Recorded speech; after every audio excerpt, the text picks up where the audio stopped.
السلام علیکم اسٹوڈنٹ، آج ہمارا جو ٹاپک ہے آپ کی کتاب میں، وہ لیکچر ابھی میں نے دیا ہے گرمی کی شدت نظم کا، تو اس کے حوالے سے یہاں اس کا کام میں آپ کو دے رہی ہوں جو اب میں پڑھوں گی۔ پہلا ہے حوالہ جات اور نظم ہے گرمی کی شدت، شاعر ہے میر انیس، وہ پہلے مرثیہ گو شاعر کہلاتے ہیں۔ حیت اس کی مسدس ہے اور ماخذ کلیات انیس۔ حوالہ شاعر، یہ نظم میر انیس بابر کے تراش قلم کا شاہکار ہے۔ انیس کو شعر گوئی کا ذوق و شوق آباء و اجداد سے ورثے میں ملا تھا۔ انہوں نے مرثیے کو جس بام عروج پر پہنچایا، اس میں کوئی دوسرا شاعر ان کا مد مقابل نہیں۔ انہوں نے اردو کی بیانیہ شاعری میں نہایت گراں قدر اضافہ کیا ہے۔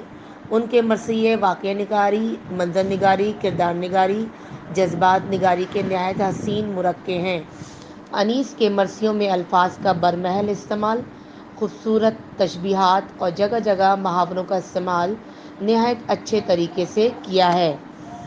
پس منظر، وہیں سے پھوٹ رہا ہے طلوع صبح کا نور، جہاں شہید ہوا ہجوم ستاروں کا۔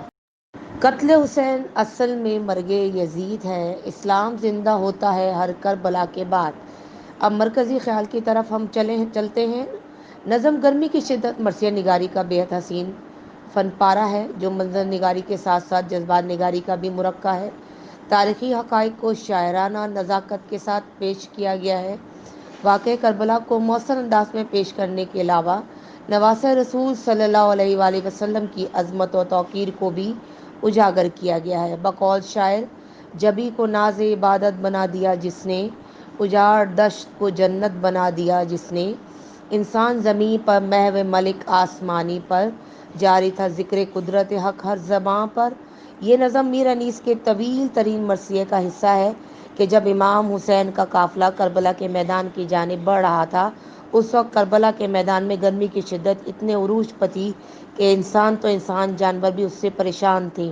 غرض میر انیس نے مغالبہ آرائی کی حد تک گرمی کی شدت کا ذکر کیا ہے۔ عظمت انیس، بقول شاہد احمد دہلوی، انیس کو مناظر قدرت پر کمال حاصل تھا۔ آپ کی منظر نگاری ایسی تھی کہ پوری کیفیت نگاہوں کے سامنے آ جاتی تھی۔ بقول آزاد، بے شک انیس کو مرثیہ نگاری کا امام ماننا پڑے گا۔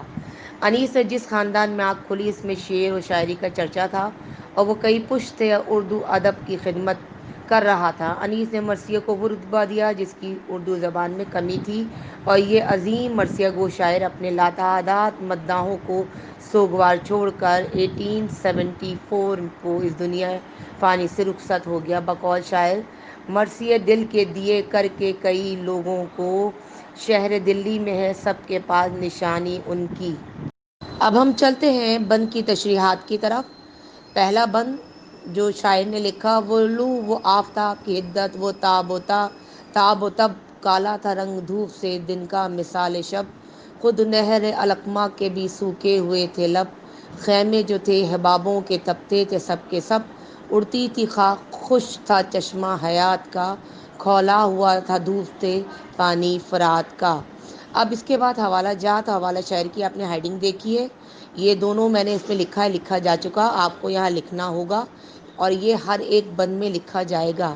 تشریح کی طرف چلتے ہیں۔ تشریح، میر انیس کربلا کے میدان میں گرمی کی شدت کو بیان کرتے ہوئے کہتے ہیں کہ جنگ کے دن کربلا کے میدان میں بہت تیز گرم ہوا چل رہی تھی، سورج اپنی پوری آب و تاب کے ساتھ چمک رہا تھا، سورج کی دھوپ میں بہت زیادہ تپش تھی، جس طرح دیر تک آگ پر رکھی ہوئی چیز جل کر سیاہ ہو جاتی ہے، اسی طرح تیز دھوپ کی وجہ سے دن پر بھی رات کا گماں ہوتا تھا، دھوپ کا رنگ شدت تپش سے کالا پڑ گیا تھا، اس وقت ایسا محسوس ہوتا تھا جیسے علقمہ نہر کو بھی پیاس لگی ہوئی ہو، اس کے پانی میں بننے والے بلبلے سب کے سب تپے ہوئے تھے، ہر طرف خاک اڑ رہی تھی، ایسے میں زندگی بے جان سی ہو کر رہ گئی تھی۔ گرمی کی شدت سے زندگی سے مایوس کر دیا تھا، اس گرمی کی شدت سے دریائے فرات کا پانی بھی ابلا ہوا سا لگ رہا تھا۔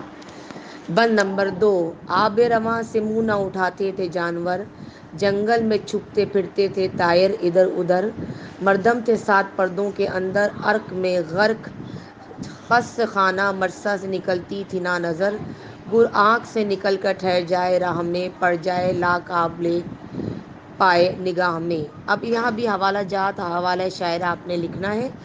اب اس کی تشریح کی طرف چلتے ہیں۔ اس بند میں میر انیس لکھتے ہیں کہ نہر فرات کے کنارے گرمی کی شدت اتنی زیادہ تھی کہ پیاسے جانور کہیں پانی پاتے تو ان کا منہ پانی پینے کے لیے جھکتا تو پھر اس سے اٹھاتے نہ تھے، بس پیتے ہی رہتے۔ انہیں دوبارہ پانی نہ ملنے کا خوف تھا۔ جنگل میں بھی اتنی گرمی تھی کہ جنگل کے پرندے اڑنے کے بجائے سایہ تلاش کر کے اس میں چھپتے پھر رہے تھے۔ انسان بھی جہاں موجود تھے وہ اپنے دروازوں اور کھڑکیوں میں ساتھ ساتھ پردے ڈالنے کے باوجود پسینے سے شرابور تھے۔ ہوا میں اتنی دھوپ کہ اس کی تیزی سے آنکھوں کی پلکیں پوری طرح کھولی نہیں جا رہی تھیں۔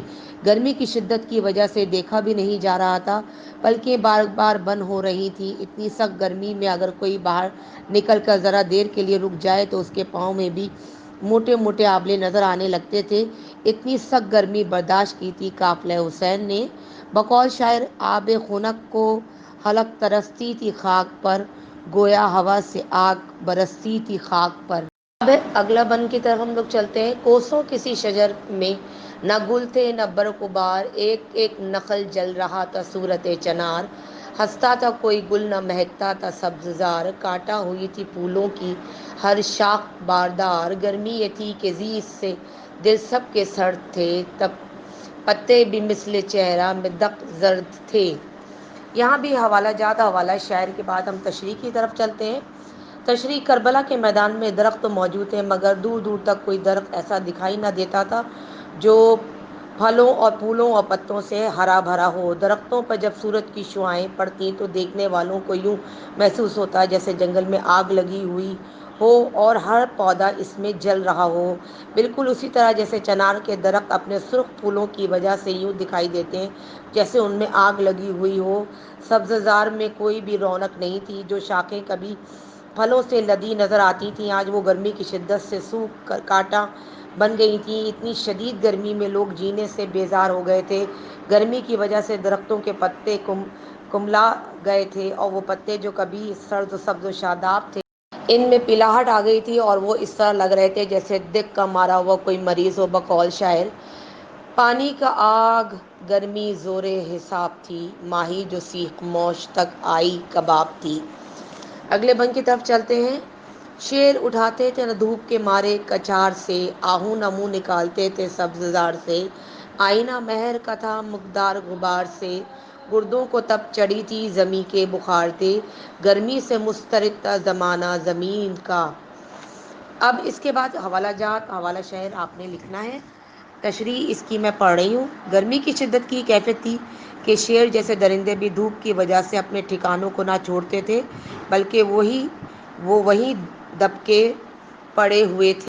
کہ شیر جیسے درندے اکثر شکار کی تلاش میں ادھر ادھر گھومتے رہتے ہیں، اسی طرح ہرن بھی ہرے بھرے میدانوں سے منہ باہر نہیں نکالتے تھے۔ گرمی کی شدت سے وہ بھی بے حال ہو رہے تھے۔ سورج جو ایک صاف شفاف اور روشن آئینے کی طرح چمکتا ہے، گرمی کی شدت اور گرد و غبار کی وجہ سے وہ بھی میلا ہو چکا تھا، گویا سورج نے اپنا گرد و غبار میں منہ چھپا لیا تھا۔ ایسا معلوم ہوتا تھا زمین کی سخت گرمی بخارات سے آسمان کو تیز بخار چڑھ گیا ہو، گویا زمین کی سخت گرمی کا اثر آسمان تک جا پہنچا تھا جس کے نتیجے میں لوگوں کا برا حال تھا اور زمین اتنی گرم تھی کہ اناج کا جو دانہ اس تپتے ہوئے فرش پر گرتا تھا وہ جل بھن جاتا تھا، گویا جیسے کبھی اسے بھٹی میں ڈال دیا گیا ہو۔ اتنی شدید گرمی قافلہ حسین نے برداشت کی تھی۔ بقول شاعر سب سے سوا تھا گرم مزاجوں کا اضطراب، کافور صبح ڈھونڈتا پھرتا تھا آفتاب۔ تو تین تشریحات۔ اب اس کی ایکسرسائز میں سوال ہے، شاعر نے پودوں پر گرمی کی شدت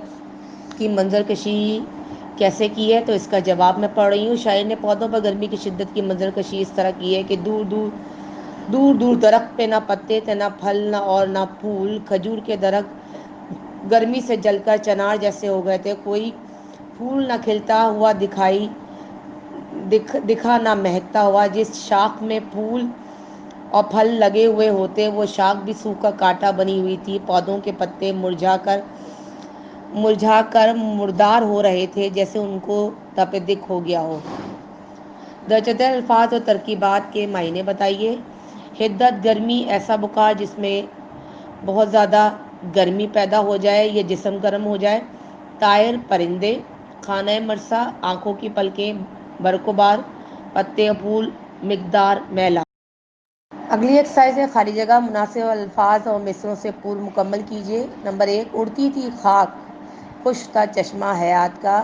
یہ خاک آئے گا اس میں. دوسرے میں جنگل میں چھپتے پھرتے تھے. طائر آئے گا ادھر ادھر. خیمے جو تھے حبابوں کے. لفظ حبابوں کے تپتے تھے سب کے سب. اور لاسٹ ہے گرمی یہ تھی کہ زیز سے دل سب کے سرد تھے. اب صحیح و غلط کے نشان کے کہا گیا ہے. کسی مرنے والے کی یاد میں کہی گئی نظم کہلاتی ہے مرثیہ. صحیح آنسر ہے. علقمہ نہر ہے. دل سرد ہونا محاورہ ہے. اور اس کے بعد جو ہے کتاب میں دی گئی نظم گرمی کی شدت میں بند ہے.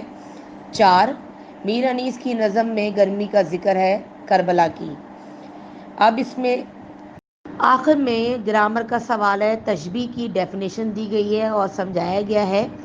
شعر کی صورت میں جگنوں کی روشنی ہے کاشنائے چمن میں یا شمع جل رہی ہے پھولوں کی انجمن میں. یا جگنوں کی روشنی کو شمع سے تشبیہ دی ہے شاعر نے. یعنی جگنو یعنی ایک چیز کو کسی دوسری چیز سے تشبیہ دینا جو ہے وہ جو ہے گرامر میں اس تشبیہ کہلاتا ہے. مثال کے طور پر اگر میں یہ کہوں موتیوں جیسے دانت چاند جیسا چہرہ یا جھیل جیسی آنکھیں. جس چیز کو تشبیہ دی جاتی ہے اسے ہم مشبہ کہتے ہیں اور جس سے تشبیہ دی جا رہی ہے اسے ہم مشبہ بہ کہتے ہیں. تو غور طلب چیز کیا ہے کہ جس چیز کو تشبیہ دی جائے جس چیز کی تشبیہ دی جائے.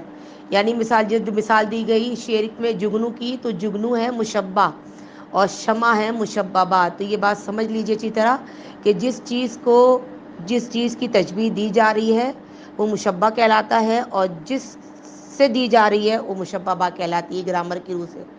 اوکے اسٹوڈنٹ یہ تمام تر ایکسرسائزز تھی. اللہ حافظ.